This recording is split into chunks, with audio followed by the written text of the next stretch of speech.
Unë falenderoj Teutën si e vetmja e mbjetuar e familjes Elshoni që me shumë kujdes i ka ruajtur gjësendet në mënyrë që sot shtëpia e Elshonit mund të bëhet muze dhe të vizitohet prej brezave të rinj, prej shqiptarëve onë në bon, por edhe prej vizitorëve të huaj, prej turistëve të cilët do ta kuptojnë me fakte e me dëshmi materiale se çfarë çmimi të lartë ka paguar populli i rinj që sot jetë i lirë dhe paket shtetin e vetëpavarur dhe Republikën Demokratike të Kosovës.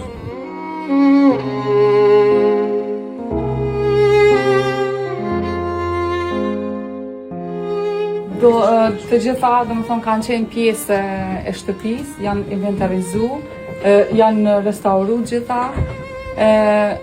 Këtu janë të vendosura, domethënë, pjesët, duket se ka domethënë edhe rroba të familjarëve, po ashtu edhe të vetë Ymer Elshonit. Le të jetë kjo shtëpi muze, një vend ku historia ruhet, kujtesa jeton dhe brezat e rinj frymëzohen. Faleminderit.